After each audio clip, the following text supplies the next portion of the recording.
আসসালামু আলাইকুম, doctor ARM Jamil বলছি। আশা করি যে যেখানে আছেন ভালো আছেন।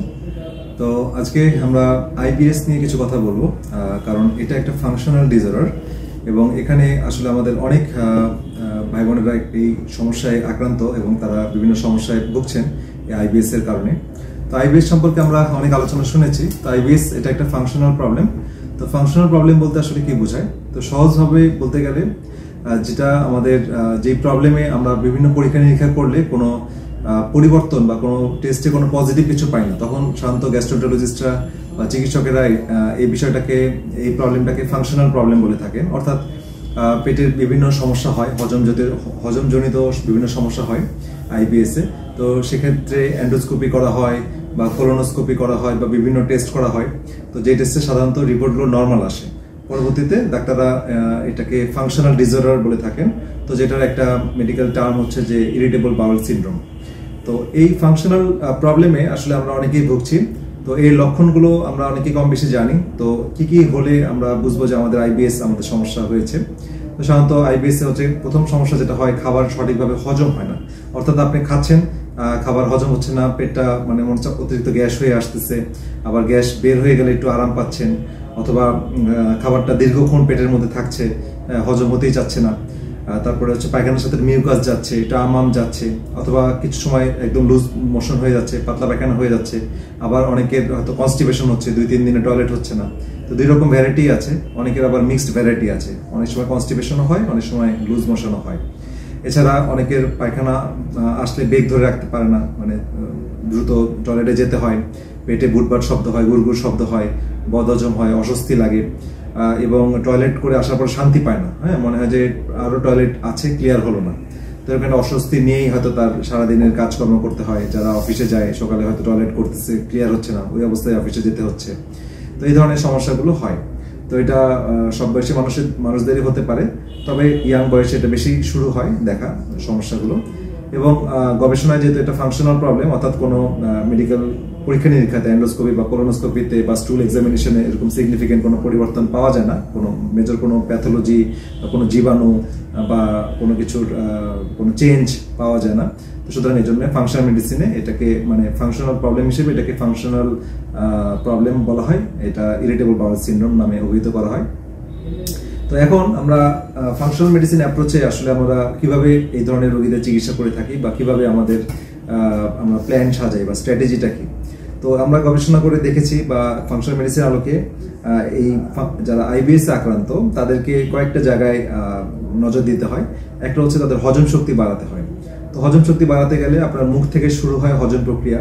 তো খাবার সঠিকভাবে ভালো মতো চাবাতে হবে, এনজাইম যেন মিক্সড হয় খাবারের সাথে, সেটার দিকে খেয়াল রাখতে হবে। তো তারপরে আপনি খাবার খাবেন এবং খাবার খাওয়ার পরপরই পানি খাওয়া যাবে না। তো এই বিষয়টা খেয়াল রাখতে হবে।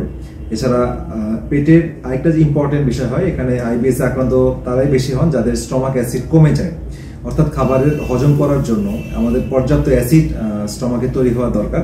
তো সেই অ্যাসিড যদি আমরা কম তৈরি হয়, সেটার পিছনে অনেকগুলো কারণ আছে। আমার ভিডিও আছে স্টমাক অ্যাসিড কমে যাওয়ার কারণ, সেটা একটু দেখে নেবেন।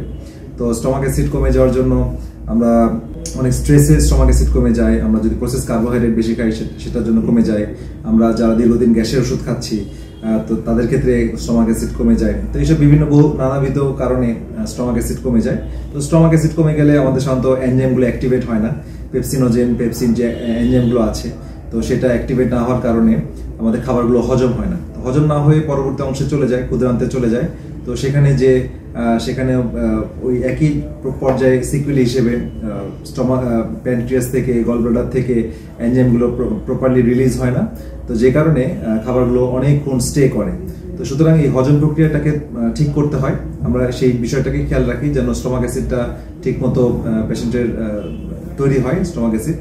এবং এরপরে আমাদের বিভিন্ন অনেক সময় এনজাইম সাপোর্ট প্রয়োজন হয়, যেটা আমরা বিভিন্ন সময় এনজাইম সাপোর্ট ইনিশিয়ালি কিছুদিনের জন্য দিই। তো যেটাতে খুব ভালো রেসপন্স পাওয়া যায়, স্পেশালি যারা ফ্যাট অ্যাবজর্পশন করতে পারে না, তেল খেলে সমস্যা হয়, অনেকের প্রোটিনের সমস্যা হয়। এই দুটা খাবারই মেইনলি বেশি সমস্যা দেখা দেয়।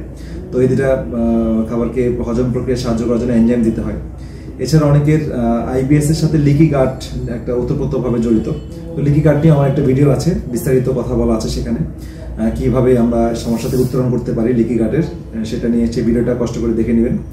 তো লিকি গাট যাদের আছে তাদের ক্ষেত্রে আমাদের গ্রিন জুসটা আমরা প্রেফার করি, গ্রিন জুস আমরা খেতে বলি, এবং গ্রিন জুস তৈরি করার পদ্ধতিটা আপনারা দেখেছেন, আমরা ভিডিওতে আলোচনা করেছি। তো গ্রিন জুস তৈরি করার পর সেখানে কোকোনাট অয়েল দিতে হয়, তারপর হচ্ছে গ্রিন জুসে অ্যাপেল সিডার ভিনেগার দিতে হয়। তো গ্রিন জুসটা খেলে অনেক হেল্প করে, আমাদের নিউট্রিয়েন্টগুলো আমরা পাই পর্যাপ্ত, কারণ লিকি গাট থাকলে নিউট্রিয়েন্ট ডেফিসিয়েন্সি হয়। এবং আমাদের যে লিকি গাটটা থাকে, তো লিকি গাটে আরেকটা হিলিং করার জন্য L-গ্লুটামিন আমাদের খুব গুরুত্বপূর্ণ একটা অ্যামাইনো অ্যাসিড, সেটা প্রয়োজন হয়। তো সেটা আমাদের বোন ব্রথ বা নেহারি বা যেটা জিলাটিন যুক্ত যে বোন ব্রথ যেটা বলি, সেটা আমাদের দরকার। সেটা ফিশ ব্রথ হতে পারে, চিকেন ব্রথ হতে পারে, বিফের ব্রথ হতে পারে, বা অন্য কোনো মাটনের ব্রথ হতে পারে। তো এটা গ্রহণ করতে হবে। ফ্যাট বেস আমাদের খাবার গ্রহণ করতে হয় ইনিশিয়ালি কিছুদিন, গাটটাকে রেস্ট বা হিলিং হওয়ার জন্য। এছাড়া আমাদের ওখানে অনেক সময় ক্ষতিকারক ব্যাকটেরিয়ার সংখ্যা বেড়ে যায়। তো ক্ষতিকারক ব্যাকটেরিয়ার সংখ্যা যখন বেড়ে যায় তখন সেটাকে কমিয়ে আনতে হয়। তো সেটার জন্য আমাদেরকে উপকারী ব্যাকটেরিয়ার সংখ্যা বাড়াতে হয়। তো সেক্ষেত্রে আমরা কিছু প্রোবায়োটিক এখানে হেল্প করে। তো প্রোবায়োটিক এখানে বিভিন্ন ভ্যারাইটি অফ স্ট্রেইনের প্রোবায়োটিক এখানে হেল্প করে। স্ট্রেইন সংখ্যা বেশি যুক্ত প্রোবায়োটিক সাপ্লিমেন্ট হিসেবে গ্রহণ করা যায়। ন্যাচারালি আমরা কিছু খাবার যেমন কিমচি, সাওয়ার ক্রাউট, তারপরে কেফির, এই ধরনের খাবারে প্রচুর প্রোবায়োটিক আছে। তো খাবার ফার্মেন্টেড করলে প্রোবায়োটিকের সংখ্যা বাড়ে। তো এই ধরনের খাবার আমরা অ্যাডভাইস করি। আর এরপরে যে জিনিসটা দেখা হয় সেটা আরেকটা, এখানে ন্যাচারাল একটা থেরাপি আছে যেটা আমি খুব না বললেই না, সেটা হচ্ছে কফি এনিমা।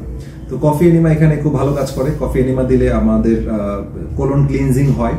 তো কোলন ক্লিনজিং এর পাশাপাশি আমাদের এই কফিটা ব্লাডে মিশে লিভারে যায় পোর্টাল ভেইনের মাধ্যমে। লিভারে যে লিভার ক্লিন করে এবং এন্টারো হেপাটিক সার্কুলেশনকে চালু করে এবং লিভারের পিত্তের প্রবাহটা বাড়িয়ে দেয়। তো যে কারণে প্রপার এনজাইম তৈরি হয়, ক্ষতিকারক ব্যাকটেরিয়াগুলো কমে যায় এবং পেটের যে স্বাভাবিক গতি সেটা ঠিক হয়ে আসে। এছাড়া মিনারেল ডেফিসিয়েন্সি ফিল আপ করার জন্য পিঙ্ক সল্ট দিতে হয়, ঠিক আছে। অনেক সময় ইলেকট্রোলাইট পাউডার লাগে, হ্যাঁ, তো সি সল্ট লাগে। তো এটা আপনার চিকিৎসক আপনাকে এটা ঠিক করে দিবেন। প্রত্যেকটা মানুষই ইন্ডিভিজুয়াল প্রবলেমে আক্রান্ত, তাদের ক্ষেত্রে ট্রিটমেন্টটাও ইন্ডিভিজুয়ালিস্টিক হতে হয়। তো আমরা জেনারেল একটা কথা বলছি আর কি। তো সাধারণত এই স্ট্র্যাটেজিতে যখন কাউকে সাজানো হয় ট্রিটমেন্ট প্ল্যানটা, তখন সে এটা খুব দ্রুত রিকভারির দিকে চলে যায়, বিকজ এটা একটা ফাংশনাল প্রবলেম। এবং এখানে আরেকটা বিষয় জড়িত থাকে, সেখানে হচ্ছে এই যখন আইবিএসটা দীর্ঘদিনে থাকে বা বেশি সময় ভোগে, তখন বিভিন্ন অটোইমিউন ডিজিজটাও অনেক রোগীরা আক্রান্ত থাকে। কারণ এখানে লিকি গাটটা যদি বেশি মাত্রায় হয় তখন বিভিন্ন অটো অ্যান্টিবডি তৈরি হয়।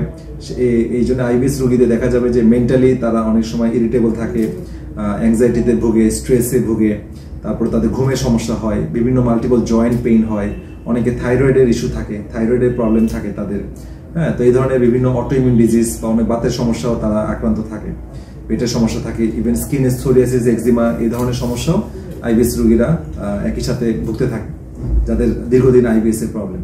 তো এই টোটাল প্রবলেমগুলোকে আইসোলেটেড ভাবে চিন্তা না করে একটা কনক্রিট ওয়েতে চিন্তা করি এবং আমরা রুট কজের দিকে হাত দিই। রুট কজটা হচ্ছে আমার এই গাট হেলথটাকে এনশিওর করা। কারণ আসলে একটা কথা প্রচলিত আছে, চিকিৎসা বিজ্ঞানীর আগে থেকেই বলছেন যে যার পেট ভালো নেই তার আসলে কিছুই ভালো নেই, কারণ সুস্থতার শুরু হয় পেট থেকে, ঠিক আছে। সুতরাং সুস্থ পেট বা সুস্থ পেটের মধ্যে যে গাট লাইনিংটা আছে, এন্টারোসাইটগুলো আছে, সেগুলোকে হেলদি এনভায়রনমেন্ট তৈরি করা, সেটা আমাদের উদ্দেশ্য।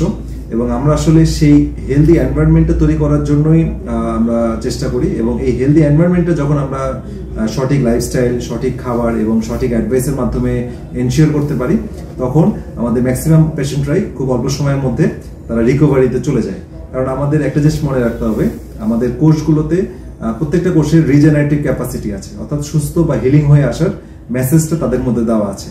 আমাদের কাজ হচ্ছে যে সেই সঠিক মেসেজটাকে তারা যেন এক্সিকিউট করতে পারে, সেই জন্য সঠিক একটা এনভায়রনমেন্ট তাদের তৈরি করে দেওয়া। তো সেই এনভায়রনমেন্ট তৈরি করে দিলেই আমাদের শরীর রিজেনারেট করতে পারে, আমাদের কোষগুলো রিজেনারেট করতে পারে, আমাদের প্রবলেম থেকে আমরা ওভারকাম করতে পারি। তো এটা হচ্ছে আমাদের আজকে আইবিএস সম্পর্কে কিছু কথা। তো আমি শেষে বলছি যে আইবিএস যারা আক্রান্ত আছেন তারা হতাশ হবেন না, সঠিক গাইডলাইন লাইফস্টাইলের মাধ্যমে আপনারা সুস্থ হয়ে আসবেন। আপনারা চাইলে আমাদের সাথে যোগাযোগ করতে পারেন, আমাদের সাথে যোগাযোগের ঠিকানা ডেসক্রিপশন বক্সে দেওয়া থাকবে, আপনারা যোগাযোগ করতে পারেন। আর ভিডিওটি অবশ্যই অনেকের প্রয়োজন হবে, সুতরাং আপনারা আপনাদের পরিচিতদের মাঝে এটা শেয়ার করবেন এবং যে কোনো আপনাদের মতামত থাকলে বা জানার থাকলে আমাদের কমেন্ট সেকশনে যোগাযোগ করবেন। তো সেই পর্যন্ত সবাই ভালো থাকেন, সুস্থ থাকেন। পরবর্তীতে অন্য কোনো ভিডিও নিয়ে আপনাদের মাঝে হাজির হব। শুভকামনা থাকলো। আল্লাহ হাফেজ।